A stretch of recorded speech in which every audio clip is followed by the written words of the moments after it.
and welcome to another episode of Gar Borras' Time Machine. This is episode 35, and today, Gar, we're going to be talking about one of my all-time favorites as far as holiday movies, and that is the movie Christmas Vacation, starring Chevy Chase. I dare say, to me anyways, Gar, I don't know about you, but I dare say this is probably one of the last really great Christmas movies. There really hasn't been a great one, in my mind anyway, since this. So, what are your memories of seeing this movie, Christmas Vacation, back in 1989 when it first came out? Well, it was the best way to put it. It was Christmas mayhem. Yeah. Back in the 80s. And, that was, I think that was the best thing about the movie, was because all the other Christmas movies tug at your heartstrings and get all sentimental, and, it's all about, this whole, warm and fuzzy, the Christmas Vacation was like the opposite. It was the punk rock of Christmas movies. And now this is like the third installment of those vacation movies. So when you went to see Christmas Vacation for the very first, how much did it help you that you already knew you were going to like this? Okay, we already know these characters. You already know it's going to be hilarious. Well, one of my favorites of movies are movies with characters that I call wild card characters. Yeah. Where they're the purpose of their character in the movie or TV show is to be unpredictable. Yeah. You know what I mean? And that always makes for, not always, but, 90% of the time it really makes for good, good viewing, because you just, there are so many movies and TV shows that when something happens, you knew it was coming. Oh, yeah. I mean, You knew, and then when it happens, it goes, yeah, I knew that was going to happen, that kind of a thing. But with wild card characters, you don't know what's coming. Yeah, I mean, that just, to me, makes for, I love it. Christmas Vacation, it's just loaded with wild card characters. Yeah, now let me, the Dennis Quaid character.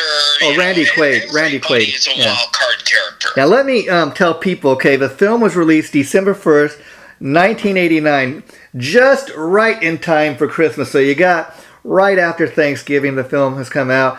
That you got the whole month of December to enjoy. Kids are getting off school. I mean, I remember seeing this when it first came out. And here's how I describe the film. This is what I wrote down.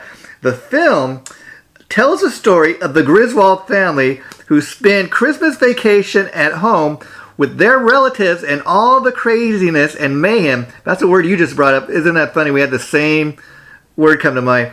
Craziness and mayhem that takes place most of the time, which is a result of crazy but lovable dad, Clark Griswold, who often stumbles and gets in trouble because of good-hearted nature, his desire to have fun, his love for his family, and more than anything else, so very often not even having a clue. I mean, all through the film, the more you get to see of Clark Griswold, one thing is obviously clear, and that is how tone-deaf this guy is. I mean, he just really sometimes does not even have a clue. But like you said, that's what makes for the laughter. That's what makes for the great comedy throughout the film. This lovable goofball dad. I mean, Yeah, he's just he's so much trying to make that heartwarming Christmas for everyone. And, that whole warm and fuzzy thing about Christmas, that's his whole purpose, throughout the movie, is trying to achieve that. and it's just not going to happen. You know what I mean? And everybody, every family has had a Christmas like that. Well, where not quite something happens, it doesn't happen to that degree. Yeah. you know, because it's, but every family, I don't care what family, has had a Christmas where things have gone awry. Oh, sure. And so, it's just, they just took that whole thing about Christmas, that it's almost like the Christmas that everybody wants to sweep under the carpet. Yeah. And they just pulled up the carpet and exposed it for all of its ugly glory. And they've kind of taken it to the extreme, and it kind of prove your point where you're saying a little bit ago about all through the film, it's kind of the anticipation. People are kind of expecting something is going to happen. The joke is just down the road. The laughter is about ready to hit you. And a good example of that is the film kicks off with Clark Griswold taking the entire Griswold family out to get a Christmas tree for the holidays. They make a family adventure event out of getting a Christmas tree, and then realizing Clark forgot to bring the needed tools to cut the tree down. And then Clark Griswold's craziness and crazy desire to get a tree for his family leads to the mayhem that follows. Yes. And everybody, it's just so where the movie makes that attempt, where it's another one of those attempts for the warm and fuzzy, because everybody remembers, has memories of going to, with mom and dad as a child and getting the Christmas tree. Yeah, and now Gar, another thing I should bring up about this film that has a connection to planes, trains, and automobiles that we did a few episodes ago is it was written and directed and produced by none other than John Hughes. And this is one of the films, when people look back on his legendary film career, that they really kind of say, okay, this is one of his better pieces of work. And so that's a very important. He's a very important part of this film, I think. Well, he had a writing career long before he ever became a director, and he actually the whole Christmas Vacation originated from a short story that he wrote. Yes. Called Christmas of '59, and so it's he's it's funny how John Hughes is very highly regarded, but when he was making his movies, he was never really, he had notoriety, but he did it. His achievements, he did kind of quietly. Yeah. What's funny is, in your point you're making, he wasn't really appreciated during his lifetime. I feel like a lot of people, after you die, you're more appreciated. I mean, I've heard people say, like, as many records as Jim Morrison and Elvis Presley sold, they've probably sold more records in death than they ever did when they were alive. Yes, and that's the same kind of thing with John Hughes. He kind of snuck up on you with all of his achievements, because when you really think about it, and you really start compiling all of these achievements that he did,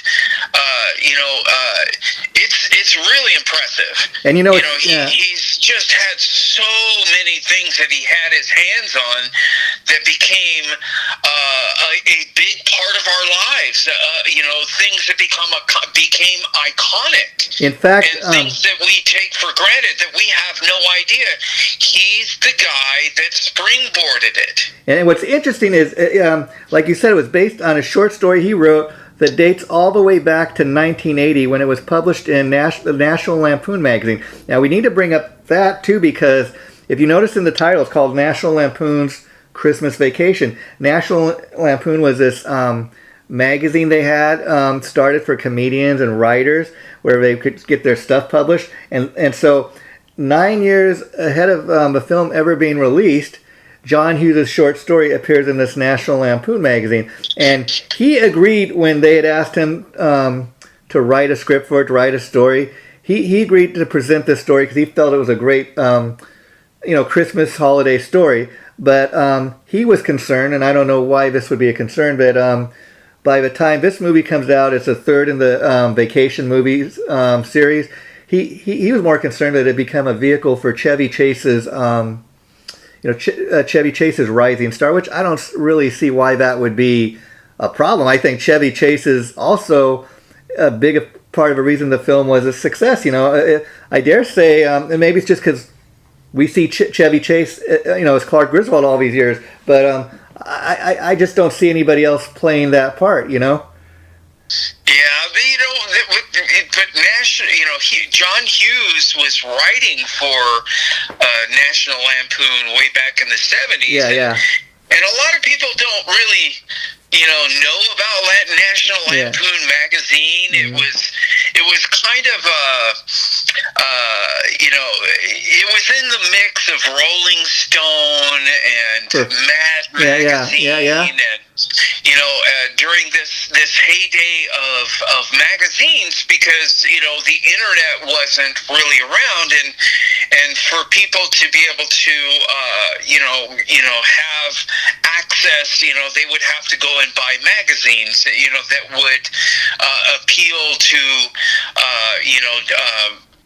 different things that people like, hence why you had those magazine stands, where there's like a million newspapers and magazines and all this stuff to choose from, because that's basically what people were doing.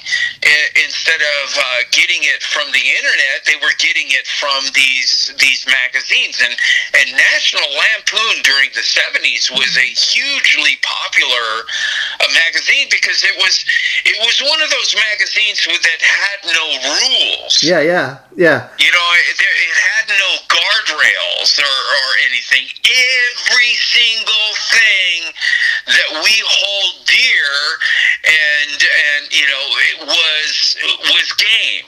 You know what I mean? Yeah. And now let me ask you, Gar. There was nothing that was off. That was we can't touch that subject. Yeah. You know what I mean? That's how it's going to upset people. Yeah. But that's the kind of magazine that it was during that time, and it really had a long run and a huge popularity well before they ever made these movies. Oh, sure. And I got to ask you, because again, Clark Griswold, the character Clark Griswold, it's a lovable, goofy, lovable dad, and gets in all this trouble. Just he's a crazy guy, but he means well. He loves his family. Now the mom, Ellen, it seems like this is a couple that they really love each other, and they're one of those couples that just they fit together, fit like a glove. Like I think if Clark Griswold did not have his better half, he might be even crazier and loonier. But this is the loving wife, this is the loving mom, and the rest, and the kids and mom know dad is just a goofball, but we love him in spite of it and all the craziness and all the fun times that they're had. But they're also a big part of the film, because without them, Clark Griswold would just be kind of crazy on his own. Well, just the mom and dad characters, became pop culture on, just in their own, because, many years later, Chevy Chase and Deangello would do commercials for products reprising their roles as the mom and dad, the mom and dad Griswolds, and so so it's a life of its own, well after the huge success of the movie. In fact, one of those ads I posted on our Facebook page when I announced we were going to be doing this today, and what it was specifically was they did a series of TV ads for Old Navy, the Old Navy clothing store, where At that time, I guess when they shot the commercial, they were advertising, of all things, Christmas sweaters. And again, like you said, they're a little bit older. Chevy Chases look a little bit different. Beverly Deangello doesn't look that different, but it's years later, like you said, after a successive film, and that's kind of when I saw that kind of is a light bulb went off in my head. Okay, I said that tells you all these years later, after the film was out in the theaters and a success, that shows you kind of the role or the iconic, I guess, role, not just those characters, but that film has had on the general population of the world and pop culture in general. That they're doing Old Navy TV commercials based off of a film from 1989. Well, just how the movie is the opposite of Warm and Fuzzy. Yeah. The Warm and Fuzzy still, it lives in the Mom and Dad Griswolds. Yeah, and now here's another. Now, as we said, John Hughes ultimately wrote and directed and produced the film, but before he got involved, I guess initially they just had him involved. The fact is going to be based on his short story, but originally, I guess the studio had asked director Chris Columbus to direct the film, and this was before he was a well-known director himself. I mean, I guess he was just kind of starting his career. This was way before Forrest Gump or any of those films, that would come. But point being, he was originally asked to direct the film, and he turned it down because he'd started to work on the film, but he ultimately had some kind of clash with him and a Chevy Chase, like a personality clash. So he just gave up on the directing role, and that's when John Hughes was asked to take over. Well, Chevy Chase, going back to his days on Saturday Night Live, a big part of Chevy Chase's comedy is slapstick. Yeah, Slapstick, for the people that don't know what slapstick is, it's accident-riddled comedy, where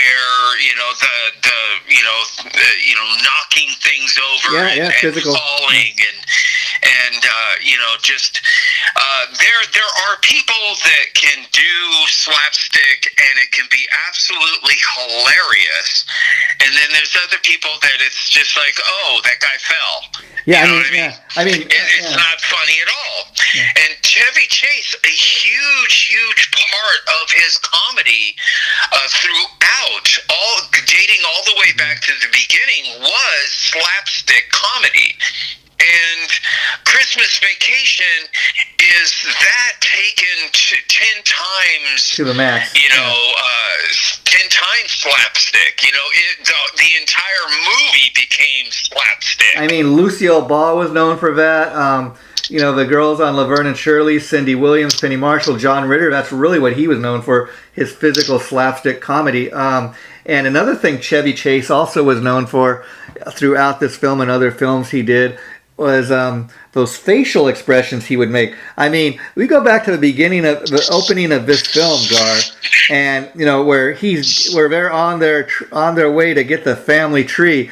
I mean, and all the mayhem that occurs along the way. I mean, it opens up as like one of those great road trip movies, and where Dad starts flipping off the other driver and kind of going crazy, and they're right on his tail, and the mom is like, "Come on, Clark, don't act so crazy." And he's having like the time of his life, flipping off the other driver, and then their car gets like stuck under the other truck, and you're like, "Oh my God, what is?" Like you said, anticipation is like starting already. Like, "Oh my God, what is going to happen?" Then they ultimately get up to where they're going to get the Christmas tree, and then Dad realizes, "Oh my God, I didn't bring any tools." And then but that's a typical dad thing, because every family has had Dad where he's done that. Yeah. So it really takes things that simple things that happen in family life and in Christmas and all that kind of stuff, and just takes it and just messes it all up and just punk rocks it all out. Yeah. And it's just, that's the appeal of the movie is just how, in the tradition of National Lampoon magazine in itself, nothing is sacred. Yeah. And when you're taking Christmas and just doing that with a Christmas movie, it's just the perfect marriage between National Lampoon and Christmas. Yeah, and and another thing that I loved in the film, another great scene was where Dad's going crazy. Clark is trying to get the Christmas lights all lit up. That's like his main goal all throughout the film. And at one point, he's tried like 2 or 3 times, can't get any of the lights to go on. He just goes on he has a mental breakdown basically, and just goes crazy. Starts kicking and hitting the decorations in the front yard. And this is an interesting thing. Talk about method acting. He hit one of those decorations so hard with his fist that I read he broke one of his fingers, if you can believe that.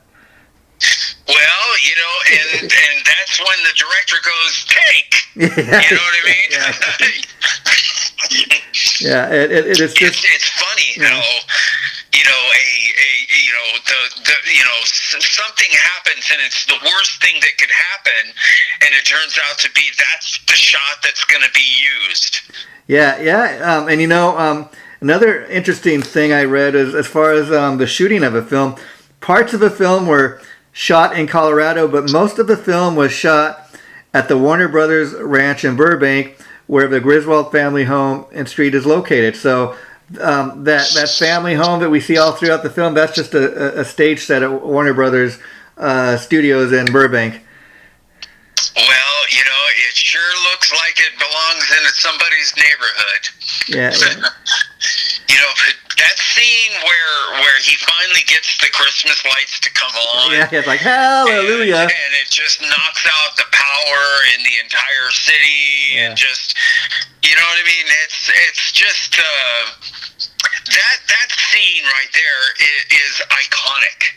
Yeah, and then, the kind of, I guess the ongoing feud Clark was having with his neighbors. Now, I don't know, the one that played the neighbors, the wife, was Julia Louis-Dreyfus, who of course we all know as Elaine from Seinfeld. And then, every time Clark would kind of have a meltdown, accidentally would something would get thrown through a neighbor's window and all that craziness. And that was another fun aspect of the story, another little side story. And then I thought it was interesting the point you just made about the scene where he's trying to light up, his Christmas lights, and he puts a blackout throughout the entire town. Nobody comes out. Nobody says anything. It's just kind of, crazy Clark is up to something again. Well, sometimes in scenes, the scene could be much more powerful when they're not saying something. Yeah. And just letting the audience just kind of, absorb it, what they had just seen. Yeah. You know what I mean? Oh, so, sure. It's just, it's the ultimate in mayhem. Now, you know what I mean? Because sure. every scene basically ends in something going wrong. Badly wrong. Yeah. Just think all the way to the point where lighting the cigar. Yeah. You know what I mean? Burning down the Christmas tree. Yeah. And it almost becomes. God, I'm just you hear an orchestra behind it. Yeah. It just has its own orchestral beauty, and they'll show it in kind of like a slow motion, where everything just goes terribly wrong. Yeah. You know what I mean? It's just a celebration of things going wrong. And it's like, just when you think nothing, just like when you think you've seen the worst, nothing, you're like, it can't get any worse than what just happened. And then you're like, oh yeah? Wait till what's about to pop up on the screen. And then did you notice? Yes. Did you notice another kind of nod to other popular films from the day? in the film. Like, if you remember when Clark starts to have his meltdown about the lights, he's got a hacksaw, he's got a mask on in the garage, kind of looking crazy. And he does that look so well. But okay, I was reading, the mask he's wearing, if you've seen like the Quiet Riot mask, is kind of a nod to that, but in this film, I guess it was more of a nod to like Friday the 13th and some of those horror films. Yeah, so that's interesting, that they would do that. Well, that's how badly things can go wrong. Yeah, and again, you may not have noticed this, but I did. Another scene once the rest of the families arrive for Christmas dinner, as the front door opens and these other family members are entering the house. In the living room on the TV, what is playing on the TV? It's a Wonderful Life. And again, that's a nod to the time of year. It's supposed to be Christmas time. That's a thing people are known to watch Christmas. So I thought it was kind of cool. Like, well, you may not notice that really, but it's off in the background. That's a nice nod to like another classic Christmas film. But also the antithesis of Christmas Vacation. Yeah. It's just so, it's almost like they used that movie as to what decide to do with their movie to make it the opposite. Yeah. And now I noticed another thing I noticed, that I was reading this too. Throughout the film, Chevy Chase is wearing a Chicago Bears baseball cap, and that's obviously because they're supposed to be from Chicago. But it said he wore the same hat in the first two Vacation films. So again, some of these props and stuff throughout the history of the film series, they would use in more than one film. Kind of interesting. Yeah,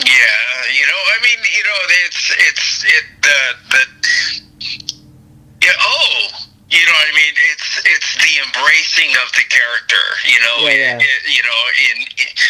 and making it embraceable in all of the movies, having these strings that tie each episode together, because ultimately it is the Chevy Chase character that's the ultimate character of all of it. Yeah, and then even some of the family members, although they're not as huge of a character, let's say, as Clark Griswold, like the crazy aunt that comes and she's wrapped up, her pet cat to give away as a gift to somebody, and she still thinks it's like 1942 or something. Well, that's her. She's the senile member of the family. Yeah, and everybody has a member of the family that's, that they can tie into that too. And another thing, like another scene I loved in the film is talk about the slapstick and the the physical comedy he was known for. Just the scene of him getting trapped up in the attic, and stepping on the floorboards and hitting himself in the face, and then everybody else is going like to have lunch or something, and where's Clark? I think he's taking another car, and everybody else leaves. They don't even realize that, but he got trapped in the attic till they come back. But like just all that buildup of falling on the floorboards and getting slapped in the face, as he's tripping all over everything, and then he comes across like some old family films from Christmas time when he was a kid, and he's looking back fondly, and you could tell at this point in the movie, okay, this is why Christmas means so much to this guy. Yeah. The Randy Quaid character. Yeah. He's just such a, another he one. Plays that character so good, and he's such a wild card, so unpredictable. Yeah, it's almost like kind of Lenny and Squiggy, and what I mean by that is, okay, yes. You have Clark Griswold, who is a complete lovable goofball, as I describe him, but yet again, these two guys are kind of tone deaf both. But so you have this image of Clark Griswold, and then you see his cousin Eddie, and you're like, okay, Clark is like Albert Einstein next to this guy. Clark is not as goofy as we all think, this guy's a little more down on the totem pole, if you know what I mean. Yeah, but it's just some people will do a character that will make you cringe. Yeah, but Randy Quaid was able to do that character that make you cringe, but in a funny way, and that's not an easy thing to do. In fact, I don't know if you noticed when Randy Quaid would talk throughout the movie. His character is Eddie, cousin Eddie, and he'd do this little clicking thing like when he talked. And apparently, that is just something Randy Quaid kind of ad-libbed as they were filming the movie, because he was telling people that he had this friend in his life that used to talk like that, and he's like, that was kind of kind of a tribute to this guy, or I remember always getting a kick out of the way this guy would do that. It was just a little trait he had, and I accompanied it into this character. And so it's kind of interesting. You find out some of these actors, and just creating a character in a film they're doing, they would ad-lib something like that from somebody else that they experienced throughout their life. It's kind of interesting, and again, something as simple as that becomes a huge part of pop culture. Yes, and Randy Quaid, even though he's a small character in the movie, that character has become, has a life of its own. I mean, he would be able to do commercials and stuff too, and people would know who he was reprising the role. Oh, sure. You know what I mean? It's just, it's that much of an impactful character, and it's there's a name for it. It's called scene stealer. Okay. Yeah. There are some actors that are famous for doing bit characters in movies that bit character becomes like more famous than the main character of the movie.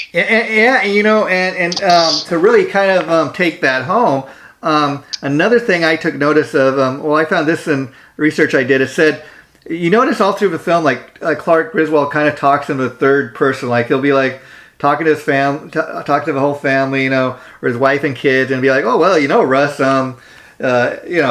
we're going to get the Griswold family Christmas tree, and we're going to do this and that. He kind of talks in the third person, and was saying the term the Griswold house, for example, became popular among both American and Australian culture to describe a house that is overly decorated in a gaudy fashion to observe the Christmas holiday. So it's interesting that people in both the United States and Australia kind of they started using the term Griswold, like to describe something that looked gaudy. So that's how much these characters mean to people, that they something as simple as the Griswold family takes on a meaning all of its own.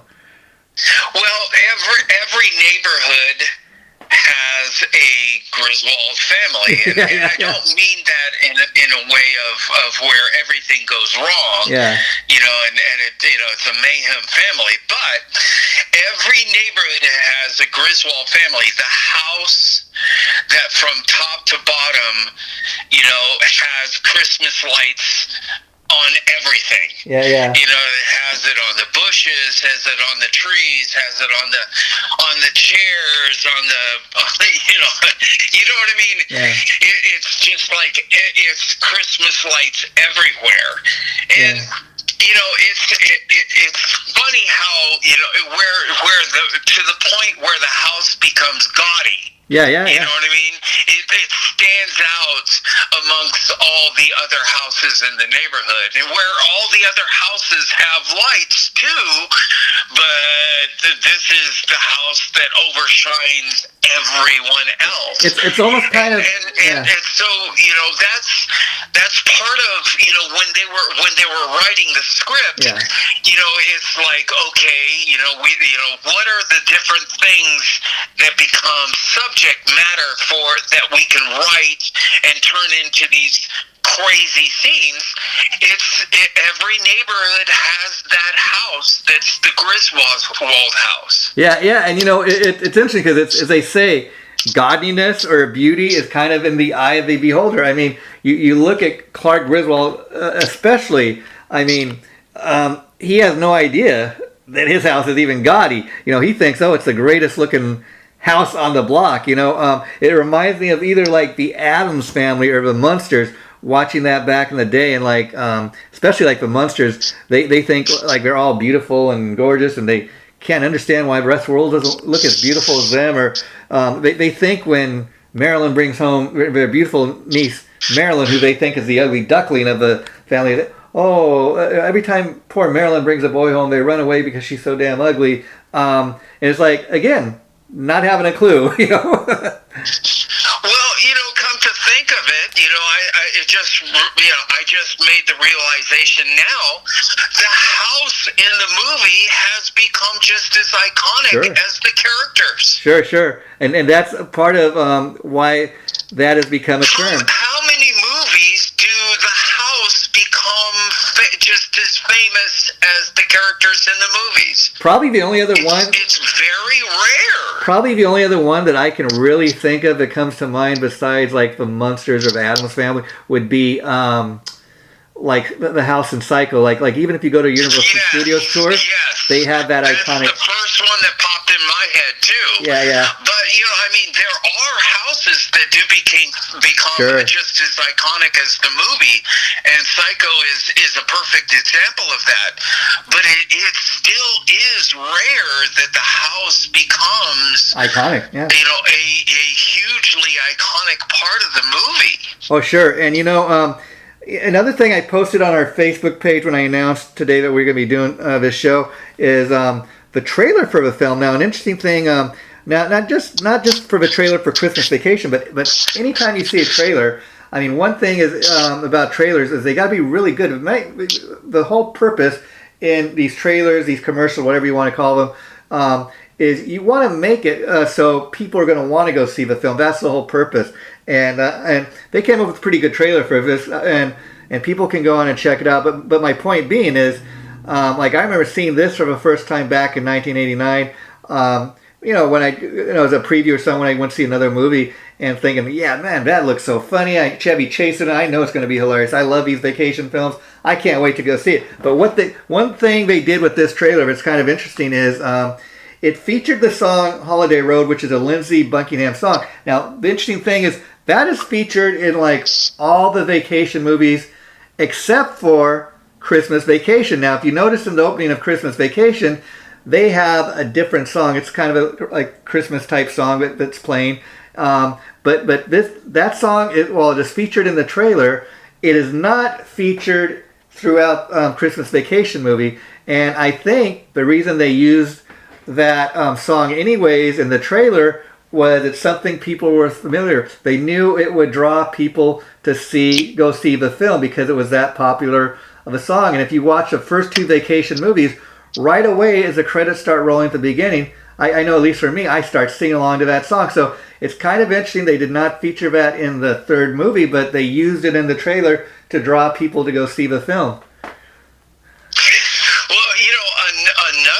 Another thing about the movie, that at the time when the movie was released, it was released at the same time Back to the Future. Yes. Part 2 was released. And Back to the Future was like hugely popular at the same time. I mean, it was just. I mean, we should do episodes about Back to the Future. We are going to. I think next year. Podcast. The time machine. Because. Sure. That was hugely popular at the same time. And the first couple of weeks, Back to the Future beat Christmas Vacation. In fact, I think it was But because by the time it reached the third week, Christmas Vacation became the number one. yeah. So it started out of the gates with Back to the Future having more, more oomph coming out of the gates. But, it really shows you about the power of, the popularity of, Christmas Vacation, because it overtook a hugely iconic Back to the Future. That's a huge thing to do. Yeah, I promise you, Gar. I've been wanting to do a Back to the Future episode, and I plan at some point in the new year to do that. But I will say part of the reason, you got to remember, the time is 1989 when both those films came out. And so the interesting thing, I think it was Back to the Future 2 to be exact. And that's like Michael J. Fox is no longer on TV. Family Ties has come off of TV. Back to the Future was the first thing he did after Family Ties goes off TV. And that was like the start of his film career. And people were kind of interested to see how he was going to, go from being Alex P. Keaton, a young Republican or something like that on TV, to what is his going to be his first film, out. And that's why that was so big, I think. And like you said, once this came out a couple of weeks later, it shot up to number one. Yeah, that doesn't happen very often. Usually the one that starts off being the number one, just kind of maintains that. Yeah. So it's just kind of unusual to see another movie that starts out stronger but gets overtaken by another movie. Yeah, and it's all generated by the public, the public embracing, because both movies, were hugely successful and made the studios a huge amounts of amounts of money. But and like I said, the vacation thing just, it was just too powerful. Yeah, and see, I think, okay, like I said, Back to the Future 2 just comes out. It's the second one of those films starring Michael J. Fox, second film in that series. But by the time Christmas Vacation comes out, we are all in love with Clark Griswold and the Griswold families from the other, from the other two films. So it's already kind of an established thing among the audience. And then how just all the craziness that Clark gets into, and his love of Christmas and all the mayhem and stuff that leads to. And then, of course, the way the film ends, once again, his crazy cousin, kind of without Clark even knowing, after the turkey dinner has been, ruined and stuff, his cousin Eddie sneaks off, and he somehow figures out where Clark's boss lives, his greedy boss, that didn't give Clark his well-deserved bonus that he was expecting so that they could build a pool in the backyard. Kidnaps the boss, and of course the police show up and everything. You're thinking, okay, wow, how is he going to get out of this one? Of course, they're able to tie it up nice, and the boss realizes he was being so greedy, and he realizes the errors of his ways, and the movie ends. It's kind of almost like a bastardized version of A Christmas Carol, where the bah humbug boss, comes to his senses, about being bah humbuggy and all, and greedy and all of that stuff. So it's just another taking the warm and fuzzy and just let's see how we can mess it up. I mean, of course, it was, what I mean? Yeah, and of course, here's another thing that that I realized about, because when Christmas Vacation came out, it kind of started a wave of taking other things and popularizing the uglier parts of society and capitalizing on it to make it funny. All of The Simpsons, Married with Children, Christmas Vacation taking Christmas and turning it into what they did spawned a whole genre that followed that basically kind of carried that whole torch of comedy with the ugly side of our society. Even like Roseanne, years later now. Gar Borras, this is why I do this with you. Now, also, before I move on, I want to say that in regards to the way this movie ends, it kind of, if you remember back to the very first Vacation movie, where Clark Griswold takes his family on a trip to the amusement park, and they get all this kind of crazy mayhem along the way. Once they make it to the amusement park, oh my God, it's going to be closed for repairs for 2 weeks, and Clark just loses it, and he steals a gun from a security guard. He breaks into the amusement park and holds the security guard captive, and he's like, "You're going to give my family a private tour of the amusement park. You're going to turn on all the rights for us." And again, it's about ready with this crazy guy having a meltdown and getting arrested. But by the end of the film, they just love him so much that, okay, Mr. Griswold, I understand. We understand what happened here. We're not going to press charges. Again, it's kind of the way the film ends here is kind of taking you back to how the first film ended, and it's just like, okay, typical Clark Griswold here. Yes.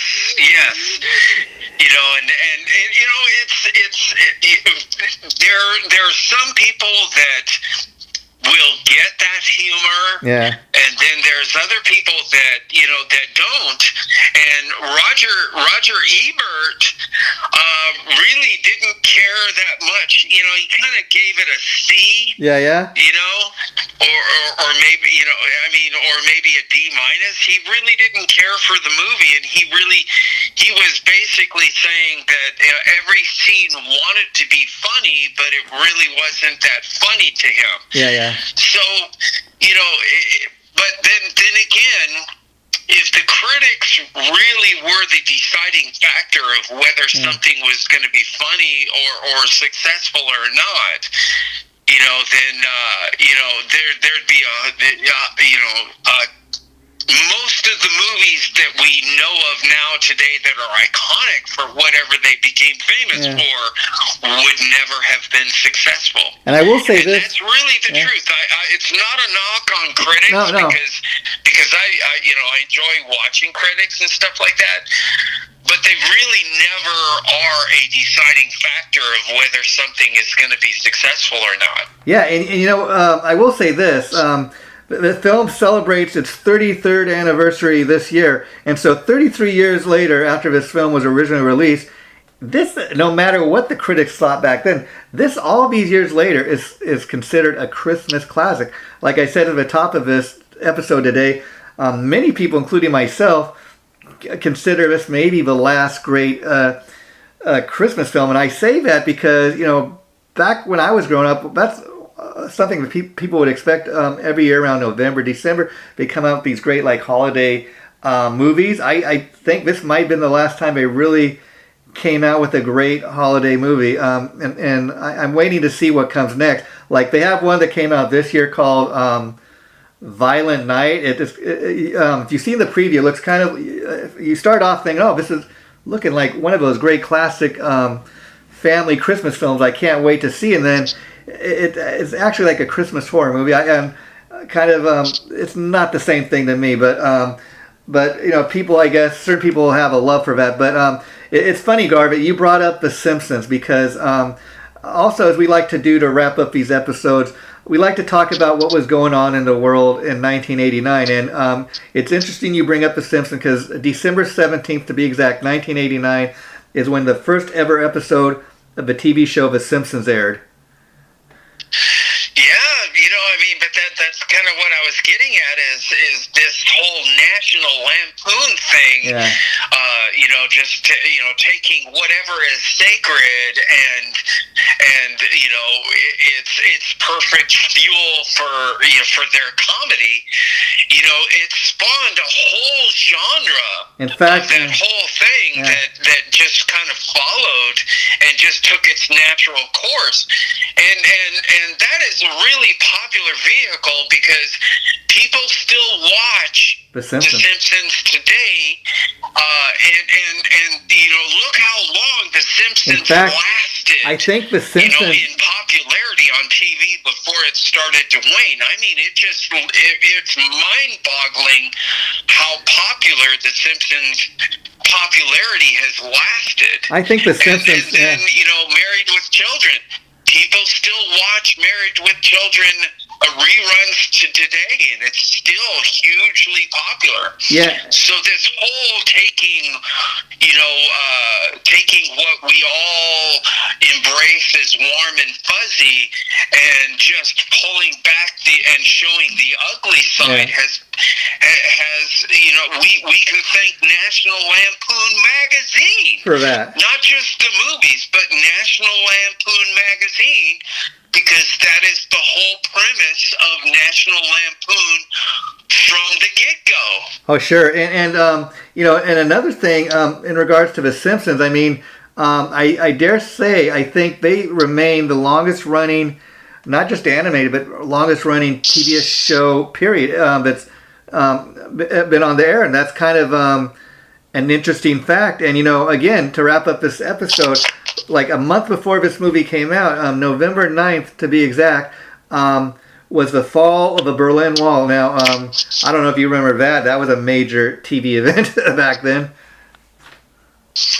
Well, it's just, I love that style of comedy, and I've loved all of those stuff that's followed National Lampoon, but, I was around back in the 70s when National Lampoon magazine was super popular. I was around in the 80s when they came out with the movies, that were basically still carrying on the tradition of National Lampoon, just in the form of movies. Yeah. It's just the whole premise behind that whole thing that was started by National Lampoon. It's been a really long run because National Lampoon magazine started back in 1970. Sure. And here we are all the way in 2022, almost 2023, still talking about National Lampoon and still enjoying, what they created. Because these people, when they created it, they had no idea what they were creating. And we should point out they started... had no idea what's going to become what it became. And we should point out it started out as a magazine, and then they launched into making not just... the vacation movies, but other films. Some were more successful than others, but when you start out as a magazine, you don't necessarily see launching into making movies. But the other thing I was saying, Gar, I think you might have missed was so by the time this movie comes out in December of 1989, Ronald Reagan has done his 8 years in the White House. He's no longer president. The first George Bush has just been elected president, or is about ready to become president. And then, like I said, November 9th, 1 month before this movie premieres in theaters, is when the fall of the Berlin Wall takes place. A lot going on. A lot going on in the world. This is what's happening in the world. You know what I mean? And at the same time, which just kind of gives you kind of a snapshot of that time period that we look back now, and we see what's going on now and everything like that, but it kind of puts things in perspective when you look back and you see a snapshot of time back then. Oh, sure. I mean, Yeah. For good and for bad, because it's always going to be that way. There's not all, there's no such thing as everything being warm and fuzzy and everything being perfect. Yeah. There's never, ever going to be a perfect world. Yeah, and like you said, so many times in these episodes is part of the reason we look back and think about what was going on then, because like when we're growing up and we go and watch these TV shows, or we're watching these movies we're talking about, we're not thinking, when we're sitting in the movie theater, we're going to be talking about this film, 30 years down the line, it's going to mean something. You're just kind of in the moment, you're living for the moment, you're enjoying the movie at the time, but it's fun to look back because you think, oh wow, okay, not only did this film mean something to me. Previous to National Lampoon making that movie, and even Animal House and all of that. Yeah. Studios were trying to control what we saw. Yeah. And they were trying to control what we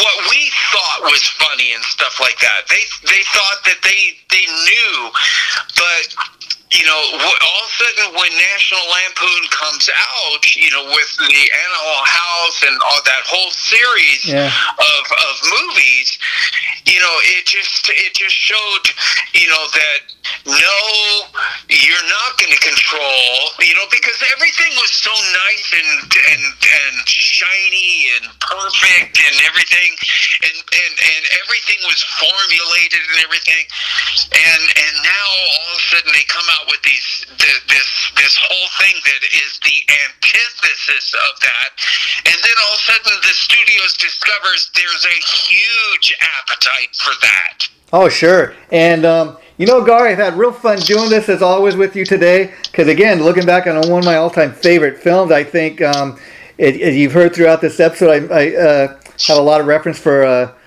Clark Griswold, because I think he's one of my, when I look back on, great characters throughout my life, he's one of my favorite movie characters. And he's, like I said, I would love to see another one of these films, like older Clark Griswold, in his senior years, having a crazy Christmas or something. But I don't know we're going to get that, but and it's a shame, Well, who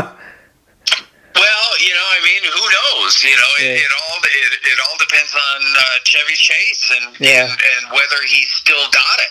Yeah. You know what I mean? Or whether he would. Who knows how it would transfer nowadays? Yeah, in fact, what I mean. But then also, again, when you think about it, it's always popular, say decades later, for people to reprise things, and I wouldn't be surprised if say decades from in the future, somebody comes out with a remake of Christmas Vacation with somebody else reprising the role. Oh, sure.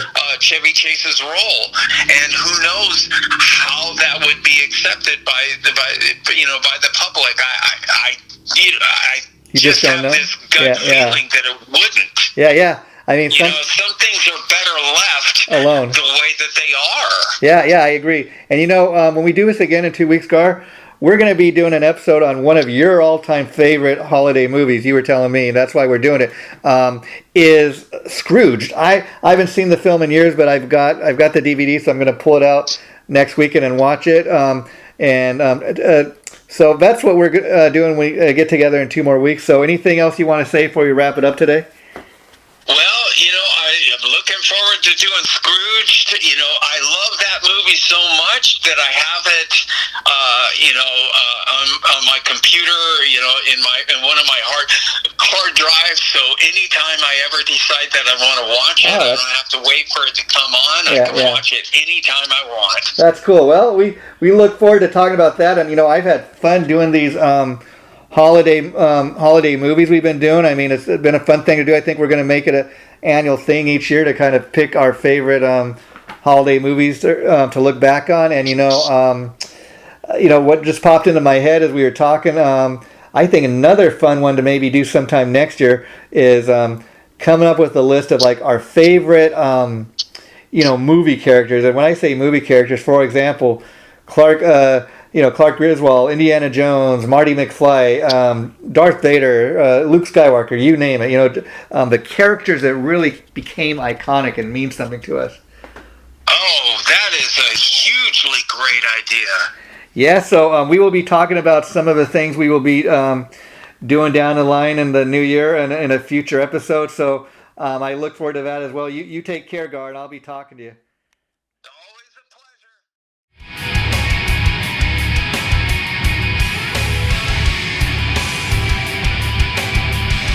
Chaotic Riffs Magazine.